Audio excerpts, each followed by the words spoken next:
Last part में Ichigo इकाकू को हरा देता है, जिसके बाद इकाकू उसे वार्न करता है कि उसे दुआ करनी चाहिए कि उसका सामना ज़राकी से ना हो। आगे फाइट को फिनिश करने के बाद इचिगो गांजू को ढूंढने जा रहा था, पर अब उसे डर लगने लगा है कि कहीं वो मर ना गया हो। पर उससे बड़ी मुसीबत ये थी कि वो रास्ता ही भूल गया है। अब मैं क्या करूं? गांजू! उसकी चीख गांजू तो नहीं सुनता, पर कुछ सोल रीपर सुन जाते हैं और वो इचिगो का पीछा शुरू कर देते हैं। दूसरी तरफ हम गांजू को देखते हैं, जो कि भागता भागता एक और खाई के पास आ चुका है। ये सब हो क्या रहा है? मेरे कच्चे से ज्यादा तो यहाँ जमीन में छेद है। तभी वहाँ पर यूमी चीका आ जाता है और उसके ऊपर हमला करके उसके हाथ में कट लगा देता है। तभी उन्हें इचिगो की चीखें सुनाई देने लगती है। लगता है तुम्हारा दोस्त भी तुम्हारी तरह ही भगौड़ा है। वो तुम्हारे पार्टनर के साथ फाइट कर रहा था, तो अगर वो यहाँ पर है तो समझ जाओ कौन हारा। ये सुन के वो इकाकू के लिए परेशान हो जाता है और गांजू के ऊपर हमला करने लगता है, पर वो उसके मुंह पर पटाखे फोड़कर वहाँ से भाग जाता है। पर लगातार पटाखे फूटने की वजह से उसके चेहरे पर हल्का सा स्क्रैच आ जाता है। तुम्हें शर्म नहीं आती मेरे सुंदर चेहरे को बिगाड़ते हुए? और चीका गुस्से में गांजू की पिटाई शुरू कर देता है। इसके बाद वो अचानक से ही उसके पीछे टेलीपोर्ट होता है और उसकी पीठ पर हमला करता है। इसकी वजह से वो लुढ़कता हुआ सीधा खाई में गिरता है और जब चीका उसे गिराने आता है, गांजू अपनी सैंड वाली पावर्स का यूज करता है, जिससे चीका नीचे गिर जाता है और गांजू उसके ऊपर चढ़ के वापस से बच जाता है। लेकिन तभी चीका फिर से बाहर आता है, पर इस बार गांजू तैयार था और वो चारों तरफ से ग्राउंड को खत्म करने लगता है। पर एंड वक्त पर चीका जंप करके बच जाता है। अरे ओ हुस्नबरी, अपने चेहरे को तो देख। और वो एक बॉम्ब को उसके सर पर चिपका देता है और इसके बाद उसके सुंदर चेहरे का क्या हुआ वो तो कोई नहीं जानता। वहीं वो सारे फायरवर्क्स को इचिगो और केनपाची देख लेते हैं। वहीं अब तक याचिरू केनपाची को गलत रास्ता बता रही थी और वो फिर से उसे बंद रास्ते में ले आई है। हमें यहाँ से राइट को जाना है। यहाँ से राइट कैसे जाऊँ मैं? भाड़ में गया रास्ता, मैं ही रास्ता बनाता हूँ। दूसरी तरफ इशिदा और ओरिहिमे उनसे बाल बाल बच जाते हैं, क्योंकि ज़राकी और याचिरू उनके काफी करीब पहुंच गए थे। वो दोनों डिसाइड करते हैं कि वो उस टावर की तरफ जाएंगे, पर तभी ओरिहिमे पर एक हाथी का बच्चा हमला कर देता है, पर किसी तरह ओरियो इशिदा उसे बचा लेता है। ये मेरे अटैक से बच कैसे गया? वहीं ओरिहिमे भी कंफ्यूज थी कि वो इतनी तेजी से कैसे मूव कर पा रहा है। जिरोबो फिर से उनके ऊपर हमला करता है, जिससे वो दोनों बच तो जाते हैं, पर ओरियो लुढ़कता हुआ नीचे गिरने लगता है और ओरिहिमे उससे लड़ने के लिए अपनी हेयर पिन्स में से सुबाकी को बाहर निकालती है। वो जिरोबो के ऊपर हमला तो करने जाता है, पर वो एक ही स्लैश से उसे बीच में से काट देता है। तुम्हारा दिमाग खराब है, तुम्हारी हिम्मत कहाँ गई? ये सब तुम्हारे डर की वजह से हुआ है। इसके बाद जिरोबो ओरिहिमे के पास आता है। ये बैटल फील्ड है, यहाँ पर हिचकिचाने में जान जाती है। लेकिन तभी उसके पास से एक तीर जाता है और हम देखते हैं कि वो हमला ओरियो ने किया था। तुम हिचकिचाने की बात कर रहे थे ना, तुम्हें मारने में मैं जरा भी नहीं हिचकिचाऊंगा। दूसरी तरफ रुकिया बाहर देखती है कि हानाटारो उसी की तरफ आ रहा था। मैं पहले वहाँ पर उनका ध्यान रखता था और साफ सफाई करता था, मुझे लगता है वहाँ भी सफाई की जरूरत है। सनबत चूजे, अगर मरना नहीं चाहता तो निकल जा यहाँ से। वहीं इचिगो चारों तरफ से सोल रीपर से घिर चुका है। वो एक साथ मिलकर उसके ऊपर कूद जाते हैं, पर इचिगो फिर भी उनसे बचकर वहाँ से निकल जाता है। वहीं जिरोबो जब बो एंड एरो को देखता है, वो समझ जाता है कि ओरियो एक क्विंसी है। ओरियो के पास तो एक बो है, पहले उसके पास ये नहीं था और उसका स्पिरिचुअल प्रेशर भी पहले से बहुत ज्यादा है। तो क्या इसका मतलब वो इतने समय से खुद को ट्रेन कर रहा था? एक क्विंसी के साथ मुझे लड़ने का मौका मिल रहा है, ये तो सच में कमाल का है। आओ मैं तुम्हें अपने जान पाक्टो की शिकाई फॉर्म दिखाता हूँ। उसकी जान पाक्टो की शिकाई फॉर्म उसकी स्वॉर्ड को छोटी छोटी ब्लेड्स में बांट देती है, जो कि हवा में आसपास उड़ती रहती है। देखता हूँ चिलगोजे, तू इसे कैसे हराता है। पर अगले ही पल में ओरियो ने उसके सारे ब्लेड्स को तोड़ दिया था। वो फिर से अपनी स्वॉर्ड को बाहर निकालता है, पर ओरियो इस बार उसकी स्वॉर्ड को तोड़कर उसके हाथ को भी इंजॉय कर देता है। इसके बाद हम 12th डिवीजन के कैप्टन मायूरी को देखते हैं। तुम्हें उन सबको जिंदा ढूंढना है और मेरे पास लेकर आना है, वो रिसर्च में बहुत काम आने वाले हैं। तभी नीमो के पास एक ब्लैक बटरफ्लाई आती है, जिससे उसे पता लगता है कि काकू को किसी ने हरा दिया है और उसकी अभी मरहम पट्टी चल रही है। ये कैसा रेयोका है जिसने काकू को हरा दिया? इसके बाद हम इचिगो के ग्रुप के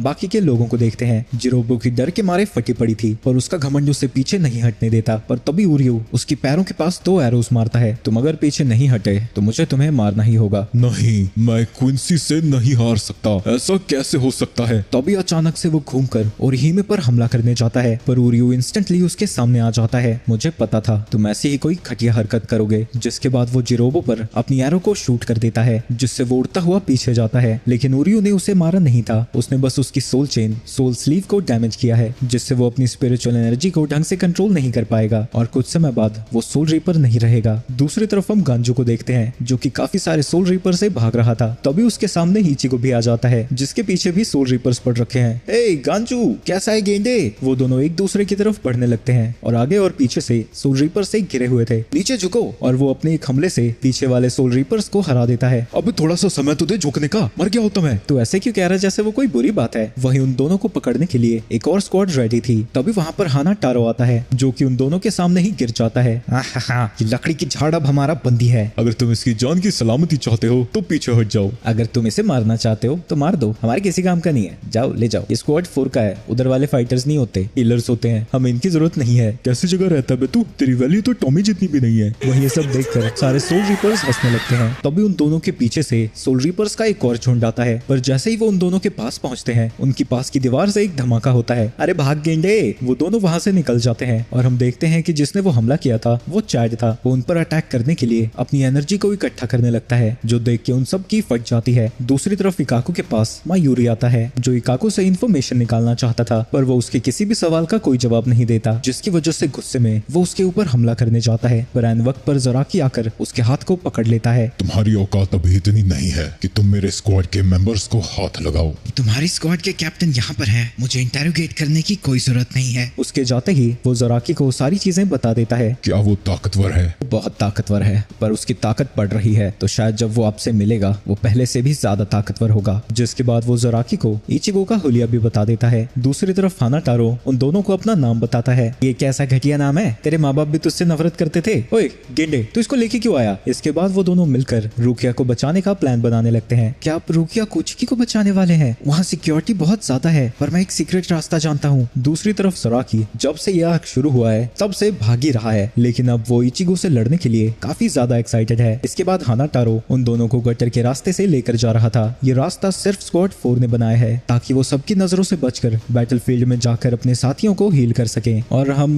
इस गटर को साफ भी करते हैं। तुम्हें बस साफ सफाई के लिए रखा है, अब तो मुझे भी बुरा लग रहा है यार। तुम हमारी मदद क्यों कर रहे हो? मैं भी रुकिया को बचाना चाहता हूँ। इसके बाद हम एक जगह को देखते हैं जहाँ पर सारे स्क्वाड्स के लेफ्टिनेंट इकट्ठा हुए थे। उस पैठियों ने 11 स्क्वाड की चिंता पर चिता चिता बजा दिया है। ये बात सुनकर रंजी वहाँ से कहीं चला जाता है। इसके बाद हाना उन दोनों को बता रहा था कि रुकिया और उसकी दोस्ती कैसे हुई थी। शुरू में तो रुकिया उसके ऊपर भड़क गई थी, पर धीरे धीरे उनकी बातें अच्छे से होने लगी और वो उसे इंसानों की दुनिया के बारे में भी बताती थी। उसकी हर बात में एक इंसान का जिक्र हमेशा होता था। एक दिन रुकिया ने उसे बता दिया कि उसने अपनी सोल रीपर्स की पावर इचिगो कुरोसाकी को दी थी, जिसकी वजह से उसकी भी जान खतरे में आ गई। उसकी वजह से इचिगो को कितनी सारी मुसीबतों से जूझना पड़ा। उसकी बातें सुनकर इचिगो और भी तेजी से आगे बढ़ने लगता है। रुकिया, तुम ये सब क्या कह रही हो? इसमें तुम्हारी नहीं मेरी गलती है, मैं तुम्हें कुछ भी नहीं होने दूंगा। वो सब जब गटर से बाहर निकलते हैं, रुकिया का प्रिजन उनके सामने ही था, लेकिन जब वो आगे जाते हैं उनके सामने रेंजी आ जाता है। ये कौन है? इसका स्पिरिचुअल प्रेशर बहुत ज्यादा है। ये स्क्वाड 6 का लेफ्टिनेंट है। रेंजी यहाँ पर आई। इसके बाद वो दोनों ही आपस में लड़ने लगते हैं। तभी ज़राकी को पता लगता है कि कहीं आसपास लड़ाई हो रही है। दूसरी तरफ फुरियो भी सेंस कर लेता है कि इचिगो की फाइट रेंजी से चल रही है। तभी ओरिहिमे की स्पिरिट्स बाहर आती हैं।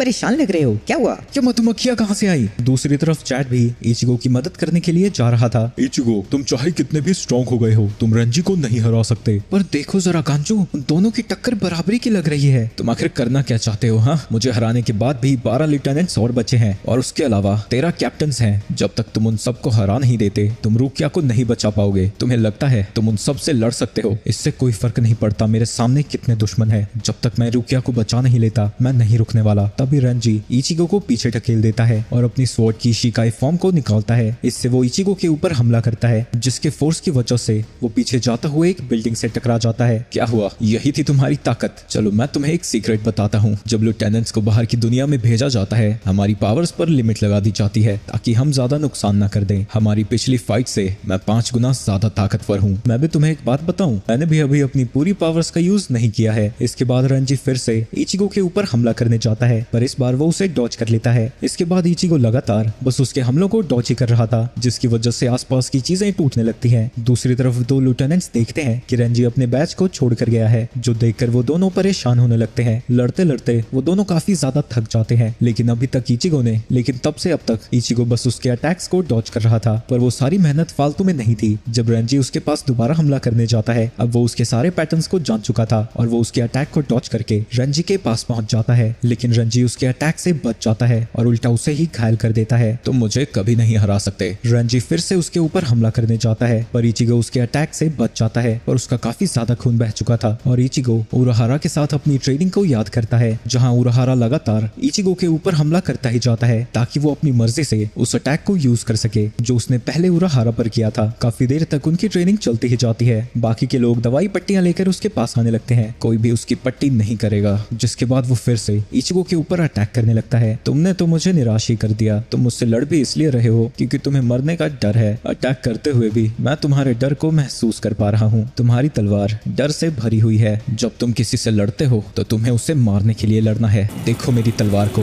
ये तुम्हारी जान लेने के लिए तड़प रही है। ये सब देखकर इचिगो डरने लगता है, लेकिन फिर वो खुद को शांत करता है। मुझे भी जान से मारने के लिए हमला करना है। इसके बाद वो दोनों ही एक दूसरे के ऊपर हमला करते हैं और जब उनकी तलवार टकराती है वहाँ एक बड़ा सा धमाका होता है और हम देखते हैं कि उन दोनों के आसपास की जमीन पूरी तरह से कट चुकी थी। ये देख के उरोहारा स्माइल करता है। अपनी ट्रेनिंग को याद करके इचिगो फिर से खड़ा होता है और उसका स्पिरिचुअल प्रेशर धीरे धीरे बढ़ता ही जाता है। इचिगो अभी तक रेंजी को मारने के लिए नहीं लड़ रहा था, तो जब रेंजी उसके अटैक को डॉज करके उस पर हमला करता है, इचिगो एक ही बार में उसकी तलवार को काट देता है, जिसके बाद वो रेंजी पर अटैक करके उसे लात मार के दूर फेंक देता है। रेंजी का काफी ज्यादा खून बह रहा था। अपनी हार की वजह से रेंजी जोर से चिल्लाता है। तभी उसे अपनी आंखों के सामने रुकिया का चेहरा दिखता है। प्लीज रुकिया को बचा लो। इसके बाद हम पास्ट के सीन में देखते हैं कि रेंजी और रुकिया बचपन के दोस्त हैं। वो काफी सारे बच्चों के साथ में रहा करते थे, जहाँ उन्हें खाने के लिए भी दुकान से चीजें चुरानी पड़ती हैं। जब सारे लड़के चुरा कर भाग रहे थे, रुकिया आकर बुढ़े को नीचे पटक देती है और उसके सर पर नाचने लगती है। वो सब एक झोपड़ी में साथ में रहा करते थे और जो भी खाना चुराते थे वो सब में बांटते थे। इसके बाद हम उन सबको मार्केट में देखते हैं, जहाँ उनके सामने एक कैरेज पड़ा था जो कि बहुत ज्यादा चमकीला था। आसपास के लोगों की बातों से पता चलता है कि एक सोल रीपर की गाड़ी है और वो बच्चे बात करते हैं कि वो भी एक दिन सोल रीपर बनेंगे। वो सोल रीपर जब बाहर आता है, रुकिया बेहोश हो जाती है। लगता है तुम भूखी हो, तभी मेरे स्पिरिचुअल प्रेशर की वजह से तुम बेहोश हो गई। जिसके बाद वो सोल रीपर उन्हें कुछ खाने को देता है और वो दोनों भी मन बना लेते हैं कि वो भी सोल रीपर्स बनेंगे। रंजी कुछ समय में कीडो बनाने लगता है, पर रुकिया का कीडो उससे भी ज्यादा बड़ा था। इसके बाद हम उन दोनों को मछली पकड़ता हुआ देखते हैं, जहाँ रंजी का दिल रुकिया के ऊपर आ जाता है। इसके बाद हम कई साल बाद का सीन देखते हैं, जहाँ रुकिया रंजी से कहती है, ये जगह बच्चों के लिए नहीं है। अगर हम सर्वाइव करना चाहते हैं तो हमें सैरेटे में जाना होगा और वो सिर्फ हम सोल रीपर बन के जा सकते हैं। इसके बाद हम उनके पीछे उनके सभी दोस्तों की कब्र देखते हैं। इसके बाद वो दोनों सोल रीपर एकेडमी में जाते हैं। रंजी खुशी खुशी रुकिया को ढूंढ रहा था क्योंकि उसने अपने सेकंड एग्जाम को पास कर लिया है, पर एक रूम में जाने पर उसे रुकिया ब्याकुया कुचकी के पास दिखती है। रंजी के आते ही वो सब वहाँ से जाने लगते हैं। जो भी तुम्हारा जवाब होगा हमें बता देना। ब्याकुया का स्पिरिचुअल प्रेशर इतना ज्यादा खतरनाक था कि रंजी उसके सामने अपनी आंखें भी नहीं उठा पाता। काहे का जवाब मांग रहे हैं तुमसे? वो मुझे एक बेटी की तरह अडॉप्ट करना चाहते हैं और वो मुझे एक स्क्वाड में भी रखेंगे। रुकिया उनकी फैमिली को ज्वाइन नहीं करना चाहती थी। ऑब्वियसली रंजी भी ऐसा नहीं चाहता था, पर इससे उसकी जिंदगी बेहतर हो जाती। तो वो उससे कहता है कि ये उसके लिए बेस्ट होगा। उनकी फैमिली को ज्वाइन करते ही उसकी जिंदगी बहुत बेहतर हो जाएगी। तो तुम्हें ऐसा लगता है? हाँ। जिसके बाद वो वहाँ से चली जाती है। तुम्हारी वजह से ही रुकिया की ये हालत हुई है। मुझे लगा था वो कुछ की फैमिली में जाकर खुश रहेगी, पर असल में ऐसा नहीं हुआ। मैंने दिन रात ट्रेनिंग की ताकि मैं कुचकी को हरा सकूं, पर मैं ऐसा कभी नहीं कर पाया। मैं अपने गर्व को छोड़कर तुमसे कह रहा हूँ, प्लीज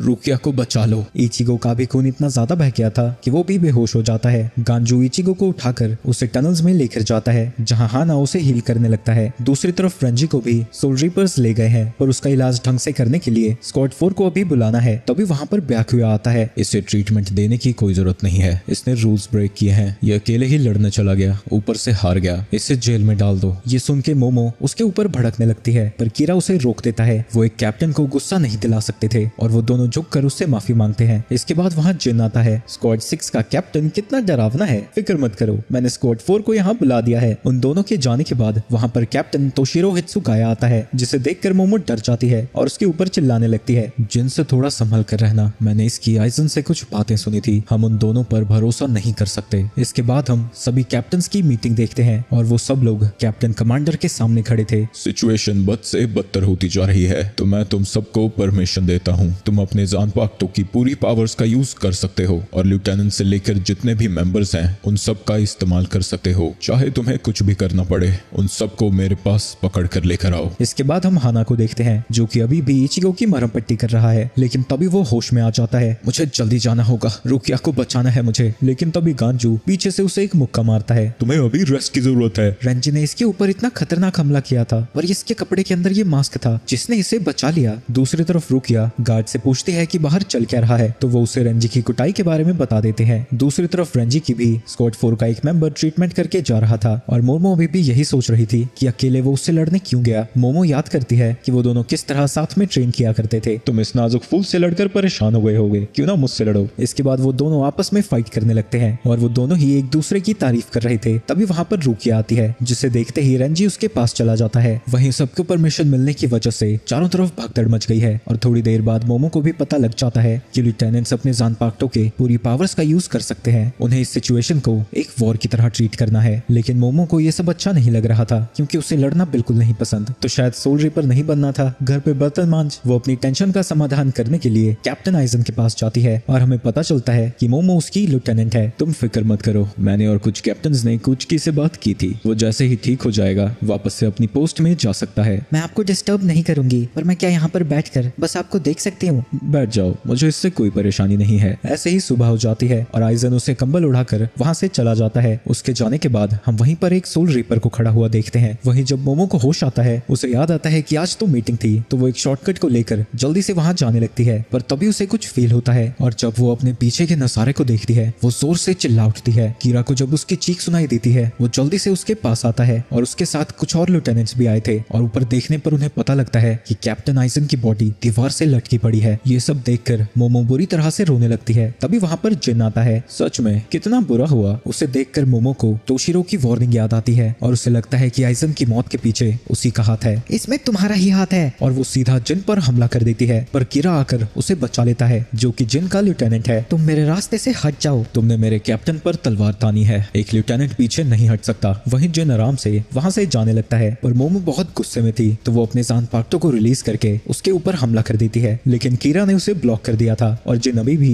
निश्चिंत होकर जा रहा है। तुम ये कर क्या रही हो? लेकिन मोमो कुछ भी नहीं सुनती और वो फिर से जिन के ऊपर हमला करने जाती है। मुझे मजबूरी में तुम्हें मारना होगा। जिसके बाद वो भी अपने जानपाक्टों को रिलीज करता है, लेकिन इससे पहले कि उन दोनों की लड़ाई आगे बढ़ती एन वक्त पर तोशिरो आ जाता है। इन दोनों को ही जेल में डाल दो। और तुम्हें शर्म नहीं आती? ऐसे सिचुएशन में तुम फाइट कर रही हो। तुम्हें सबसे पहले कैप्टन आइजन की बॉडी को नीचे उतारना चाहिए था। इसके बाद उन दोनों को ही जेल में डालने के लिए ले जाया जाता है। मुझे माफ करना, मेरी वजह से तुम्हारा समय बर्बाद हो गया। मुझे ऐसा क्यों लग रहा था जैसे तुम मोमो की जान लेने वाले थे। क्या बात कर रहे हो यार? मैं भला ऐसा क्यों करूंगा? अगर मोमो को एक खरोंच भी आई तो मैं तुम्हारी जान ले लूंगा। डरा रहे हो यार तुम मुझे। वैसे तुम्हें इसकी फिक्र करनी चाहिए कि कोई और ना उसे मार दे। इसके बाद हम गांजो को देखते हैं जिसकी जब आंख खुलती है हाना उसकी गोदी में सो रहा था। साले थूकदान समझ रखा है मुझे, ऐसे कौन सोता है? वो काफी ज्यादा थक गया था। मेरा इलाज करने के बाद उसने तुम्हें हील किया तो थोड़ा तमीज से पेश आ। तो अभी हाना को होश आ जाता है। मुझे छोड़ दो, मुझे छोड़ दो, मेरे बच्चों को ले जाओ। अबे ओ, किस तरह के सपने देख रहा है? इसके बाद हम चैड और इचिगो के पास के सीन को देखते हैं। जब इचिगो की कुटाई हो रही थी चैड उसे बचाने आता है। अंकल, आपने मेरे जैसे कपड़े क्यों पहने हैं? हम सेम क्लास में पढ़ते हैं, मैं अंकल नहीं हूँ। ये सब चैड सपना देख रहा था और जब उसकी नींद खुलती है उसे पास से ही लोगों की आवाज आने लगती है और वो लड़ने के लिए तैयार हो जाता है। इसके बाद हम उन्हें तीनों को देखते हैं। ये बाबा जी की बूटी है, इसे खाकर तुम्हारी एनर्जी पूरी तरह से वापस आ जाएगी। अरे ओ, नशीली गोलियां तो नहीं दे रहा? इरादा क्या तेरा? तो हाना उस गोली को थोड़ा सा खाकर दिखाता है। देखो, मुझ में एनर्जी वापस आ रही है। छोटे, तुझे चूना लगा दिया किसी ने। इसके बाद वो गटर की गलियों से बाहर निकलते हैं। इतनी खतरनाक लड़ाई के बाद यहाँ की सिक्योरिटी क्यों नहीं बढ़ी? ऐसा भी तो हो सकता है उन्हें लगा हो कि ऐसी भयंकर लड़ाई के बाद हम दोबारा यहाँ नहीं आएंगे। तुम्हें अपने दोस्तों की फिक्र नहीं हो रही? और हिमे और उरिया काफी ज्यादा स्मार्ट है तो वो ऐसे से नहीं लड़ेंगे जिसे वो नहीं हरा सकते। रही बात चैड की, वो बहुत ताकतवर है, वो आज तक कभी नहीं हारा है और जब से हम यहाँ आए हैं मैं उसके स्पिरिचुअल एनर्जी को फील कर पा रहा हूँ। इसके बाद हम चैड को देखते हैं जिसने काफी सारे सोल रीपर्स को हरा कर रखा है। रुकिया को कहाँ रखा हुआ है? वो उधर चिट्टा चिट्टा दिख रहा है, बड़ा सा, उधर ही है। चैड उसे छोड़कर वहाँ से भागने लगता है। तू तो गया बेटे। लेकिन चैड उसकी तलवार को पकड़कर उसे अपने हाथों से ही मोड़ देता है। माफ कर दो सरकार, माफ कर दो, गलती हो गई। इसके बाद चैड वहाँ से चला जाता है। वो तीनों सीढ़ियाँ चढ़ते हुए ऊपर जाने लगते हैं और चैड भी उनके पीछे जा रहा था। इसके बाद हम शिनसुई को देखते हैं। मुझे क्या लड़ाई में उतरना पड़ेगा? तुम यहीं पर मेरा इंतजार करना और जब मैं वापस आऊँ गर्म दूध का गिलास तैयार रखना। कैप्टन, आप बदतमीजी मत कीजिए और अपने मिशन पर ध्यान दो। आखिरकार वो लोग चढ़ते चढ़ते सीढ़ियों को खत्म कर देते हैं और वहाँ पहुँचते ही उन्हें किसी का खतरनाक सा स्पिरिचुअल प्रेशर फील होने लगता है। वो प्रेशर इतना ज्यादा था कि वो बड़ी मुश्किल से अपने पैरों पर खड़े हो पा रहे थे। इसके बाद हम केनपाची सराकी को देखते हैं। इसके बाद हम मोमो को देखते हैं जिसके पास रेंगोकू आती है। तुम्हें कैप्टन पर अपनी तलवार नहीं उठानी चाहिए थी। मैं चाहकर भी तुम्हारी मदद नहीं कर सकती। ये लेटर तुम्हारे कैप्टन आइजन ने तुम्हारे लिए लिखा था। जब तक तुम ये लेटर पढ़ोगी मैं मर चुका हूँगा। अगर ये लेटर तुम्हारे तक पहुँच चुका है मैं चाहता हूँ कि तुम सेफ रहो। इसके अलावा आइजन ने उसके बारे में अच्छी अच्छी बातें भी लिखी थी जो पढ़कर वो रोने लगती है। वहीं वो तीनों केनपाची के प्रेशर से दबते ही जा रहे थे। अब लगता है फाइट शुरू होने वाली है। वो तीनों किसी तरह रुकिया की तरफ जाने लगते हैं, पर उन्हें ऐसा लग रहा था जैसे वो 100 किलो वजन के साथ भाग रहे हो। तभी इचिगो अपने आसपास मौत को महसूस करता है और हाना स्पिरिचुअल प्रेशर की वजह से जमीन पर गिर जाता है तो गांजू उसे उठाकर वहाँ से भागने लगता है। तभी केनपाची के बालों में लगी घंटी बजती है। तो क्या तुम ही हो वो? अगले ही पल इचिगो को ऐसा लगता है जैसे किसी ने उसके सीने में तलवार घुसा दी हो, लेकिन ऐसा कुछ नहीं था। ऐसा उसे सिर्फ जराकी के ब्लडलेस की वजह से लग रहा था। तुम्हारा नाम क्या है? केनपाची जराकी। तभी उसे इकाकू की बात याद आती है कि चाहे कुछ भी हो जाए उसे जराकी से बचकर रहना है। अब हम दोनों लड़ने वाले हैं और मैं चाहता हूँ तू पूरी ताकत का यूज करे। उसके स्पिरिचुअल प्रेशर को अंदर रुकिया भी फील कर पा रही थी और उसे यकीन हो जाता है कि वो इचिगो है। प्लीज इचिगो, अपनी जान बचाकर यहाँ से चले जाओ। तब इचिगो को याद आता है कि ओरोइची ने उससे कहा था कि चाहे कुछ भी हो जाए उसे एक कैप्टन से नहीं लड़ना है। इचिगो जब पीछे देखता है उन दोनों की हालत सिर्फ उसके स्पिरिचुअल प्रेशर से ही बुरी थी। अरे तुम्हारे दोस्त तो नीचे गिरे हुए हैं। जब तक याचिरू ने बोला नहीं था इचिगो को पता भी नहीं चला था कि वो उसके कंधे पर है। इसके बाद याचिरू कूद के वापस से जराकी के पास आ जाती है और हमें पता चलता है कि वो जराकी की लेफ्टिनेंट है। गांजू, तुम यहाँ से चले जाओ और किसी तरह रुकिया को बचाओ। और वो अपनी तलवार निकालकर उससे लड़ने के लिए तैयार हो जाता है। तुम तो बहुत कमजोर लग रहे हो, हमारी फाइट थोड़ी इंटरेस्टिंग होनी चाहिए, तो तुम मुझ पर पहला हमला कर सकते हो। मैं ऐसे हमला नहीं करने वाला, तुम भी अपनी तलवार बाहर निकालो। सुन बे संतरी मुर्गी, तुझे लगता है कि तू मेरे सीने पर खरोच मिला सकता है, और अगर तू ले आया तो तू जिसे बचाने आया है बचा पाएगा। तो इचिगो उसके ऊपर हमला करने जाता है। दूसरी तरफ गांजू और हाना रुकिया की तरफ जा रहे थे। हम उसे केनपाची से लड़ने नहीं दे सकते। स्क्वाड 11 में केनपाची उसे नाम दिया जाता है जो कि सबसे खतरनाक होते हैं। वो सबसे ज्यादा ताकतवर सोल रिपर होते हैं जिन्हें लड़ाई से बढ़कर कुछ नहीं पसंद, और चाहे उन्हें जितनी मर्जी बार काट दिया जाए वो कभी नहीं मरते। दूसरी तरफ हम इचिगो को देखते हैं जिसकी तलवार जराकी के सीने पर ऐसे पड़ी थी जैसे वो प्लास्टिक की बनी हो, और उल्टा उसी के हाथ से खून बह रहा था। तुमने मुझे निराश किया है। क्या तुम में इतनी ही ताकत थी? तुम जानते हो तुम्हारी तलवार मुझे क्यों नहीं काट पाई? क्योंकि हमारे स्पिरिचुअल प्रेशर में जमीन आसमान का फर्क है। मुझे यकीन नहीं होता कि मैं इतने समय से तुम्हें ढूंढ रहा था। इसके बाद वो इचिगो के ऊपर हमला करने जाता है। दूसरी तरफ हम चैड को देखते हैं। तभी उसके सामने उससे भी बड़ा सोल रिपर आ जाता है जो कि लेफ्टिनेंट के डायरेक्ट नीचे है। इसके बाद वो अजीबोगरीब तरीके से अपना इंट्रोडक्शन देने लगता है, लेकिन उसकी नौटंकी से चैड परेशान हो चुका था और वो उसे एक मुक्के में ही हरा देता है। पहले मैं एक दिन में सिर्फ 2 ब्लास्ट कर सकता था, पर अब मैं 5 हमलों के बाद भी थका नहीं हूँ। तुमने सच में कमाल कर दिया, एक पंच में हरा दिया उसे। इसके बाद शिनसुई उसे अपना इंट्रोडक्शन देता है और बताता है कि वो स्क्वाड 8 का कैप्टन है, लेकिन अभी तक ऊपर से फूल गिर ही रहे थे। मेरी प्यारी ननाओ,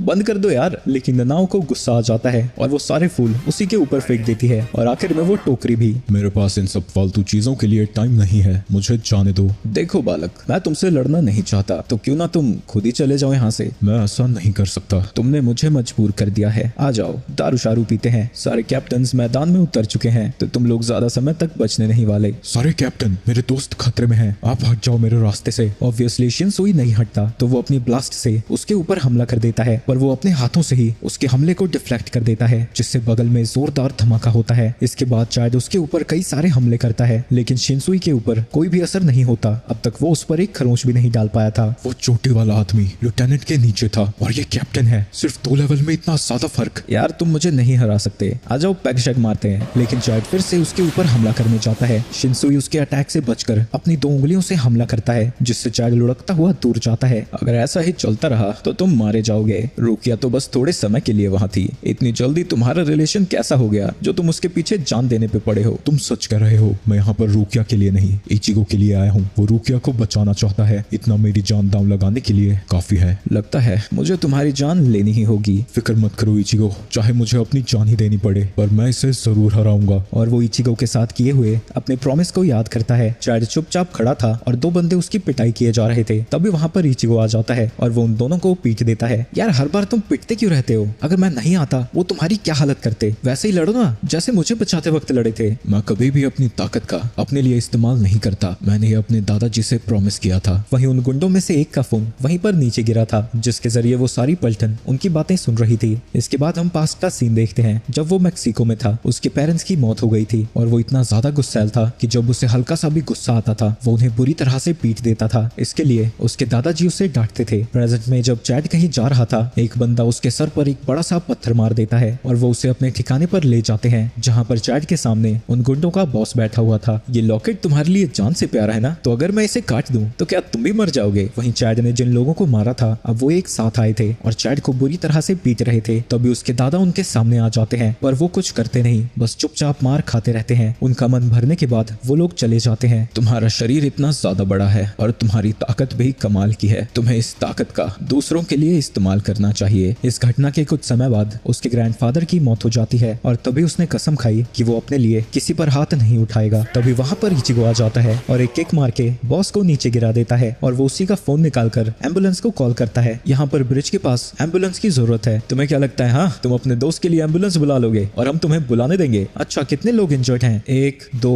7 8 है टोटल। जिसके बाद वो उन सभी गुंडों की बुरी तरह से कुटाई कर देता है और उन सभी को पीटने के बाद चैड को वो लॉकेट वापस करता है। तो क्यों ना चैड हम ऐसा करें, तुम मेरे लिए लड़ो और मैं तुम्हारे लिए। इसी बात को याद करता हुआ चैड अपना सबसे पावरफुल अटैक शिनसुई के ऊपर करता है। वो अटैक बहुत ज्यादा पावरफुल था पर शिनसुई उसके अटैक को डॉज कर लेता है और चैड के पास पहुंचकर उसे काट देता है। तभी ननाओ के पास एक मैसेंजर आता है, आप और कैप्टन जल्दी से मेन ग्राउंड पर आइए। दूसरी तरफ इचिगो केनपाची से भाग रहा है जो कि उसके पीछे पड़ रखा है। वहीं फाइट के दौरान इचिगो ने नोटिस किया था कि केनपाची की तलवार जिग-जैग हो रखी है और क्योंकि वो जानता है कि वो उसे नहीं हरा सकता तो वो उससे बचकर भागने लगता है। वो उससे भाग ही रहा था तभी केनपाची दीवार तोड़कर उसके सामने आ जाता है, लेकिन इचिगो उसके हमले को डॉज कर लेता है। वो कुछ देर तक फाइट करते हैं पर इचिगो फिर से पीछे हो जाता है। वहीं याचिरो ऊपर बैठकर सारी चीजें देख रही थी। इचिगो भागता भागता अब बुरी तरह से थक चुका था। मैं उसे कैसे हराऊं? मेरी तलवार से उसके शरीर पर खरोंच भी नहीं आई। क्या इससे बचने का कोई रास्ता नहीं है? दूसरी तरफ हम चैड को देखते हैं जो कि जमीन पर पड़ा हुआ था। तभी वहाँ पर ननाओ आती है। आइसन की मौत हो चुकी है और हम सबको टॉप प्रायोरिटी पर बुलाया गया है, तो जल्दी से जल्दी हमें सभी घुसपैठियों को पकड़ना होगा। तभी ननाओ देखती है कि चैड जिंदा था और वो उसे मारने वाली थी, पर शिनसुई उसे रोक देता है। हमें इसे इंटेरोगेट करना चाहिए ताकि हमें पता चले कि क्या यह आइसन की मौत के बारे में कुछ जानता है। वहीं इचिगो अपने सारे साथियों के बारे में सोच रहा था, क्या वो सब लोग ठीक होंगे? उन्हें मुझसे उम्मीदें हैं, मैं उन्हें निराश नहीं कर सकता। जिसके बाद वो खुद ही केनपाची के पास आता है। मैं कब से तुम्हारा इंतजार कर रहा था, तो अब तुम मरने के लिए तैयार हो या हार मानने वाले हो? तुमने तीसरा ऑप्शन तो बताया ही नहीं। और इस बार जब इचिगो उसके ऊपर हमला करता है वो केनपाची को कट कर पाता है।